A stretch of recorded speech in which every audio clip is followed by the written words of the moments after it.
aí pessoal, tudo bem? Sejam bem-vindos a mais um vídeo aqui da Acrópole. Eu sou o Luigi e no vídeo de hoje eu vou falar para vocês sobre esse livro aqui, que foi uma das leituras mais marcantes para mim dos últimos tempos, de um livro pequenininho e potente que se chama Terra Adentro, da Vanessa Vascolto, uma novelinha, um romance, queiram chamar, né, de mais ou menos 90 páginas, numa edição pequena.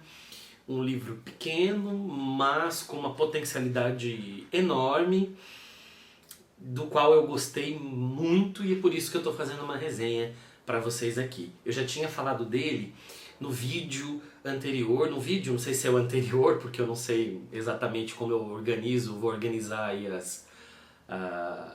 os vídeos, né, quando eu vou soltar cada vídeo, mas no vídeo sobre leituras recentes eu tinha falado já um pouco dele, o quanto ele tinha me impactado, né, que eu estava me refazendo ainda da leitura, tanto que eu li duas vezes, para poder pegar um pouco mais, tentar pelo menos, né, captar dessa narrativa bastante interessante da Vanessa Vascolto, tá bom? E antes de falar do livro, eu vou pedir para que você se inscreva no canal, para que você ative as notificações, dê um like nesse vídeo se você gostou, que você escreva aqui nos comentários se você já leu esse livro e que, se você puder, por favor, compartilhar com os amigos e também assistir a mais vídeos aqui, porque assim o YouTube vai entender que o canal é de alguma maneira relevante e vai sugerir os meus vídeos para outras pessoas. Então, me ajude a crescer, bora falar de Terra Adentro. Por onde começar? Até difícil. Gente, é uma narrativa pequena, como eu disse, e são 3 os narradores desse livro. São 2 mulheres e um homem, os 3 da mesma família, são 3 irmãos, inclusive, e o livro trata dessa família deles e da relação dessa família com uma família vizinha. E essas 3 personagens se chamam Rita, Mirna e Mosquito. São esses 3 irmãos. Eles vivem numa família bastante conturbada, em que a mãe é alcoólatra e quando ela bebe, ela simplesmente tira a roupa, ela fica nua e sai correndo pela vizinhança, trai o marido. É uma situação bastante complexa, é bastante vexatória para a família e ver a mãe naquele estado. E o pai sofre muito, né? O pai muitas vezes sofre calado, mesmo às vezes sabendo das traições e de ter que suportar tudo aquilo. Então assim, e a mãe, ela reproduz uma certa violência, que é uma violência que está acima, eu imagino, nos filhos. Então os filhos não gostam daquelas reações da mãe, o Mosquito principalmente, porque apanha da mãe. Então assim, uma reprodução imensa de violência. E isso ele só tem paz, digamos assim, quando a mãe morre. A mãe morre logo no começo da narrativa. Basicamente, esses 3 personagens estão contando coisas que aconteceram 15 anos antes. É mais ou menos essa faixa de tempo. E é interessante ver que, porque assim, eles alternam. Então, os capítulos são bem curtos. 2, 3, 4 páginas. É um personagem, depois o outro que narra, depois o outro que narra. E a gente consegue ver, é muito interessante porque essa escritora ela conseguiu fazer isso muito bem, porque é perceptível a mudança até de estilo, até de diagramação na página de cada uma dos narradores. Então, por exemplo, a Rita, ela dança mais na página, sabe? Então ela não segue uma estrutura mais tradicional de narrativa, só com adentramento. Às vezes, o texto ele está justificado, não está justificado, ele está à esquerda, ele está à direita da página, né? Olha só para vocês terem uma ideia de como funciona, né? E muitas vezes aparece um tique-tique do relógio, parece que ela tem uma relação muito forte com o tempo, né? Já a Mirna, os textos em que a Mirna narra são textos que têm, na verdade, apenas um bloco de texto, né? Não tem adentramento de parágrafo e não tem mudança, né? Olha só, por exemplo, a parte que ela está narrando, né? E ela narra sempre ali, tem sempre essa referência a ela, ri entre os lençóis, ela está sempre na cama, Olha aqui mais a continuação daquele capítulo, né? Então pode ver, o capítulo é curto e ele não tem adentramento de parágrafo, é um bloco de texto só. Não tem divisão de parágrafos também. E o mosquito, ele tem sempre uma relação muito forte com alguma coisa que está andando nas folhas, alguém está andando nas folhas, né? Os passos sobre as folhas. Ele fica repetidamente dizendo que ele está ouvindo essas pessoas andando sobre as folhas. Então é algo que marca a vida dele, algo que vai, na verdade, marcar toda a trajetória dele ao longo da narrativa. E a família vizinha que eu falei, uma relação muito forte com 3 personagens ali, né, que é o Nito, que é um trabalhador ali também, mora do lado, tem 2 filhos, o André e a Rosa. O André é chamado pela Rita de maridinho, porque eles foram criados todos juntos ali, né? E a Rita e o André desde cedo tinham uma relação muito forte, acabaram mesmo namorando e acabaram se casando. E a Rosa, que é a mais nova, a menina mais nova do Nito, acaba tendo uma relação com o Mosquito, né? O Mosquito é perdidamente apaixonado por ela, e o pai, inclusive o Nito, não deixa que os dois se aproximem, o Nito não gosta do Mosquito. E o Nito, ele é amante da mãe da Rita, da Mirna e do Mosquito.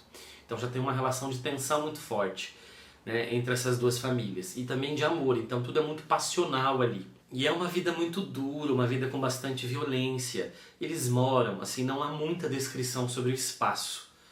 A descrição ela é pequena sobre o espaço. A gente sabe que eles moram num batatal, numa plantação de batatas, de frente para uma enorme plantação de batatas.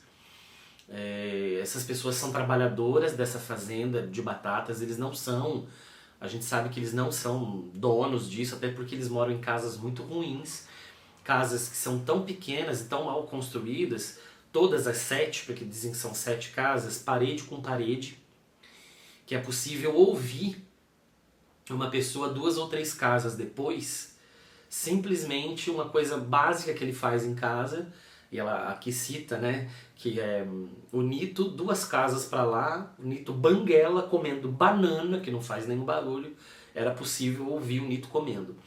Ou seja, de tão frágil que era a casa, né, isso a gente consegue perceber.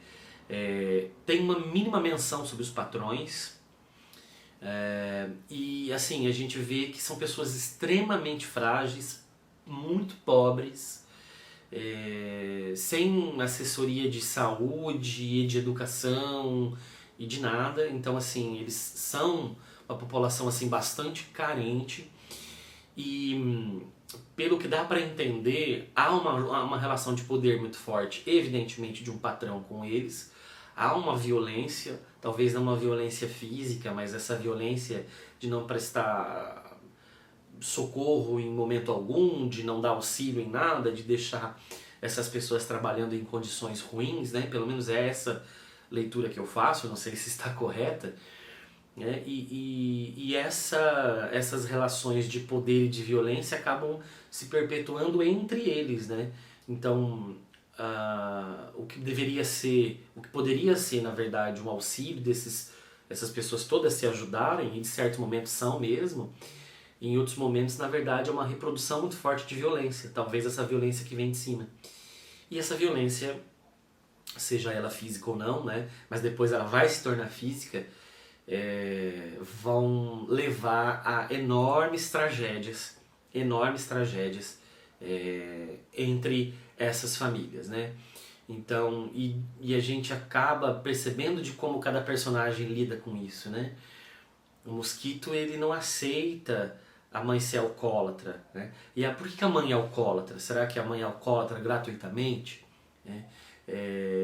E por que a mãe trai o pai com o Nito, por exemplo?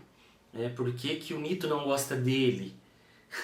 Né? Por que ele não pode ter uma história bonita de amor com a menina Rosa? Isso vai potencializando o Mosquito de tal forma que ele vai ser uma espécie de antagonista ali numa relação com as famílias, né? Porque é pela mão dele que grandes tragédias vão acontecer, né? Ou pelo menos uma grande tragédia, isso vai mudar toda a configuração das famílias. Eu tenho medo de continuar falando sobre essas tragédias porque pode e provavelmente vai atrapalhar a leitura de vocês. Então, basicamente, gente, são esses 3 narradores, né, 2 narradoras e um narrador, que trazem à tona seus fantasmas do passado e minimamente uma tentativa de se apegar a alguma coisa para tentar fazer a existência possível, né? No caso da Myrna, por exemplo, que é uma pessoa muito gorda, que sofre muito preconceito de gordofobia por muita gente, né? Ela tem um amante que ela chama de 8h23, porque ele é casado e ele só pode ir nesse horário de manhã encontrá-la. Por isso que ela está rindo entre os lençóis, porque ela está ali narrando a partir dessa relação deles, né? A Mina, assim, ela perdeu muito também, e a maneira que ela encontra de suportar toda essa existência difícil é tendo essa relação com o 8h23. Inclusive, todos esses 3 narradores, eles, em muitos momentos, eles pressupõem um interlocutor. É como se fosse uma narrativa de primeira pessoa que se transforma numa segunda pessoa, porque pressupõe um interlocutor. A Rita conversa com o maridinho, né, com o André, e a gente pressupõe que ele já não está ali. A Myrna conversa com o 8h23 e o Mosquito conversa com a Rosa, né, que é a moça que ele se apaixona, que é filha do Nito vizinho. É claro, eles conversam com essa pessoa, né, eles têm esse interlocutor, interlocutora, mas essas pessoas não estão necessariamente ouvindo os narradores, tá?